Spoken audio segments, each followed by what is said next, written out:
The 2 days training workshop organized by the Freetown City Council was mainly to pay premium on the sanitation sector that complements the Healthy City cluster under the Transform Freetown plan, and also keen attention was placed on the cultural, economic and social impacts coronavirus has had on Freetonians. Primary targets of the workshop were journalists, ward councillors and representatives of the sanitation team in the Freetown City Council, with sole aim of positively influencing behavioral change and preparedness in Freetonians post-COVID-19.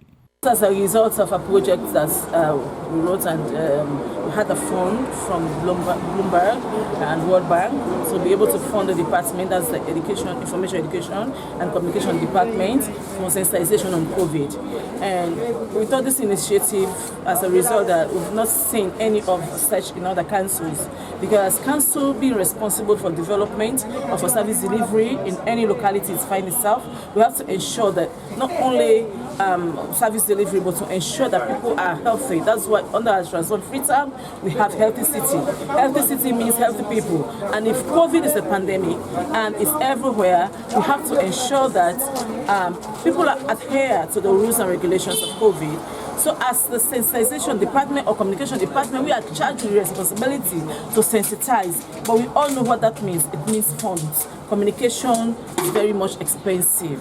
So we came together with the councillors and journalists to see how we can put our ideas together, how we can put the messaging together and take back to our people so that they can adhere. According to Koma Hassan Kamara, the Information, Education and Communications Officer, Freetown City Council, Freetonians should not lose focus on the fight against the COVID-19 pandemic because restrictions are being relaxed, but rather, this is the time we have to be more robust in adhering to the dictates of the healthcare professionals and also utilize the protective gears the council has made readily available for its residents. And sometimes, most times, people listen to their local councils or want to, the expectation of people from local councils are so much. So we cannot be fighting this kind of battle together and we are lying there dormant, or we are seated there dormant, we're not doing anything. So as a department, we thought it's fit that we should come together. And the why is because it's now we're having the fund. And we thought it's fit that it is the appropriate time, it is timely. Looking at the bans being lifted up, borders are now open, airports are open, schools have reopened, Premier Leagues going on, and festive season, Christmas, we all know what December means, especially in Freetown.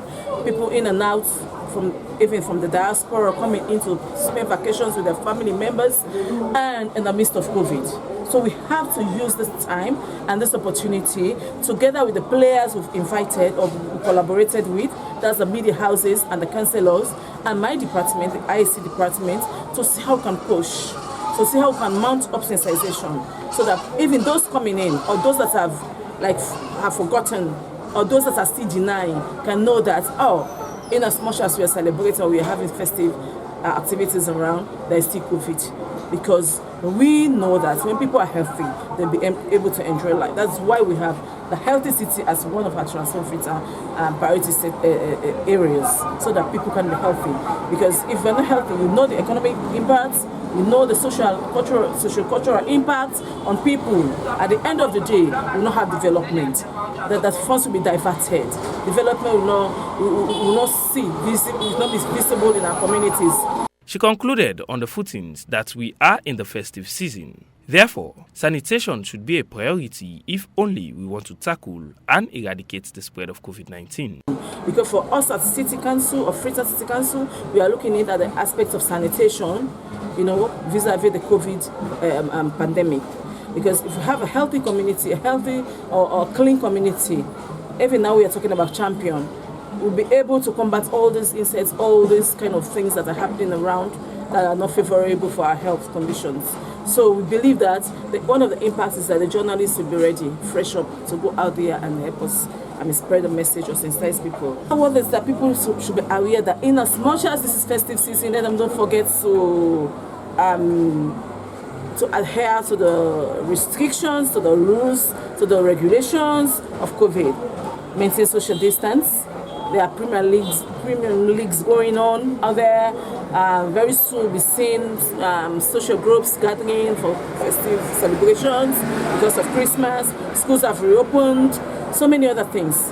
In the midst of all these activities going on, let us don't forget, health is wealth. Health is paramount. Reporting for Star News in Freetown, I am Moses Ojukamara.